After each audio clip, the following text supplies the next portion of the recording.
Our film begins in a small coastal town where residents are celebrating the city's annual founding day. Everyone is at the party, including Jill, an elementary school principal. At exactly 10 a.m., something strange happens as all the people and animals in the town lose consciousness. At the same time, Frank, Jill's husband, is on his way to the city in his car but also loses consciousness, causing a tragic accident in which his car explodes. Security forces arrive in the city to investigate the strange phenomenon, while Alan, a doctor and a resident of the city, is out of town on a trip. When he becomes worried about his wife Barbara, who lives in the city, he meets Susan, a scientist working with the government to investigate what happened. At 4 p.m., all the residents and animals regain consciousness, and army forces also arrive to investigate the facts. After a while, things return to normal, but weeks later, all the women in the city suddenly discover that they are pregnant, even the unmarried ones. This situation worries the residents, but the government decides to support pregnant women by providing monthly financial assistance of $3,000, in addition to covering the costs of treatment and pregnancy tests. Because of this support, all women decide to keep their children to ensure a good standard of living. As the months pass, women adapt to their pregnancies and follow healthy diets and exercises in preparation for childbirth. At the time of childbirth, the city's hospital becomes extremely crowded, as women give birth at the same time.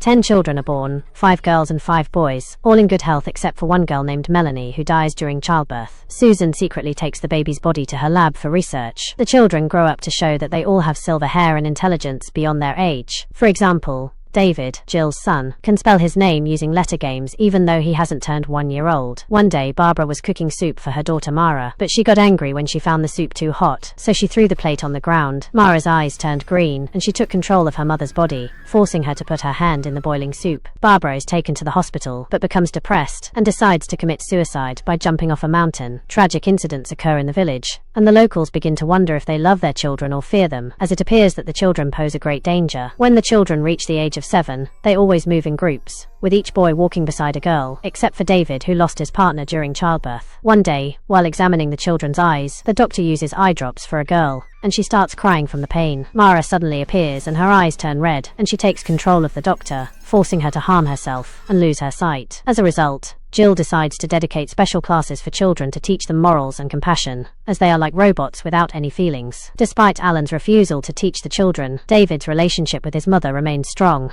and he appears to be the only child who has real feelings due to the loss of his partner at birth. Days later, David goes to the cemetery looking for his partner's body. There he meets Melanie, who is still overwhelmed with grief and crying over the death of her daughter 7 years ago. David is able to control Melanie's mind, and discovers that she decided to commit suicide to get rid of her pain and sorrow. When Alan arrives at the cemetery to visit Barbara's grave, David tells him that the girl he is looking for is not buried in these cemeteries. David tries to comfort Alan about Barbara's death, which is strange since children like David usually lack emotions. What Alan sees in David makes him decide to start teaching the children in the city, as Jill had asked him to. One day while Alan is teaching the children in the classroom, Jill asks him to meet her in her office.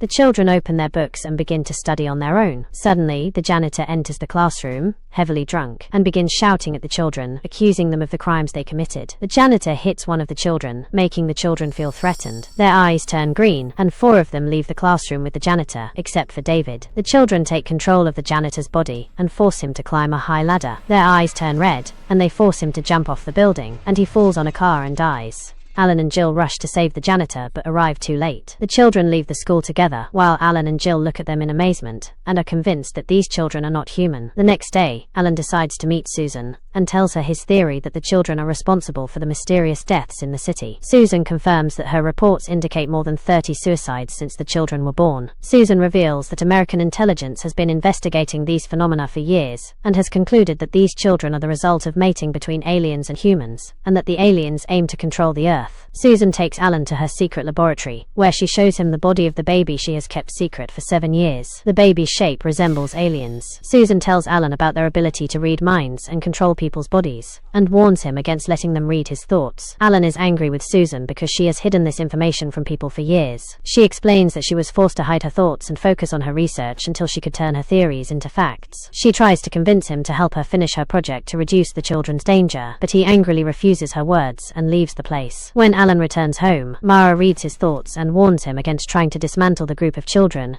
saying that it will make the situation worse. Mara confidently asserts that no one in the world can stop them or hurt them. Mara tells Alan that the children will move to a farm in the city to live together there. Alan remembers Susan's words and tries to protect his thoughts from Mara's reading. He returns to his room, overwhelmed with worry and anxiety. At night, the children begin to arrive one by one at the farm, including David. Jill advises him not to join the group because he is different from them, and because he has feelings and does not hurt anyone. But David replies that he has no other choice under the circumstances he is living in, then gets out of the car and enters the farm. The next morning, a man arrives by car at the farm looking for his daughter, who is one of the children. The man insists on taking his daughter by force and returning her home. But the children spot him, and their eyes turn red. They take control of his body and force him to return to his car. The man drives his car towards a fuel tank and collides with it, causing the car to explode and killing him. Susan visits Alan later to tell him about the government's decision regarding the children. She says that the army will arrive in the city soon to eliminate the children at any cost, even if it means burning the entire city to the ground. Susan urges the residents to flee and move to other cities as soon as possible to save their lives. That night, Alan goes to the farm and tries to talk to the children,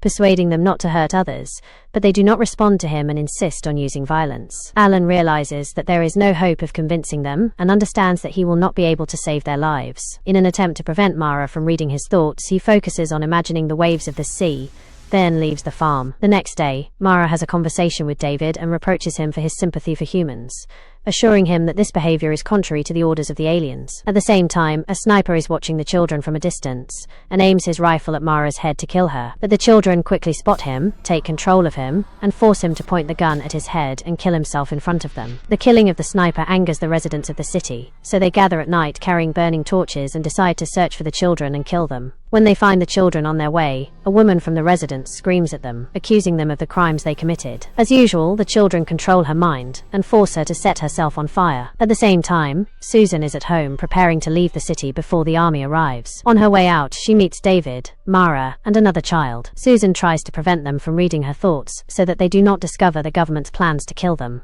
When the children enter her lab, David sees his partner's body and feels sad and heartbroken. Mara uses her power to control Susan and forces her to lie on the autopsy table, then to grab a knife and kill herself. At the same time, Alan prepares a box full of dynamite and puts it in his car, determined to eliminate the children himself. Simultaneously, the police and army forces arrive in the city as planned. Alan goes to the school to meet the principal, Jill, and tells her about his plan to confront the children. Jill objects to his plan, but Alan locks her in her office and leaves to carry out his plan. Jill remains knocking on the door and crying, begging him not to hurt David because he is different from the other children. After a few minutes, a police car arrives at the farm, where the children are outside. The children take control of the officers and force them to shoot at another police car. The police begin to kill each other, and soon the army forces join in, causing a great massacre and chaos. In the midst of this violence, David hides inside the farm, afraid of his friend's actions against people. Jill manages to break the glass of her office door and get out. She gets in her car and heads to the farm, determined to save David's life. Alan arrives at the farm to carry out his plan to get rid of the evil children.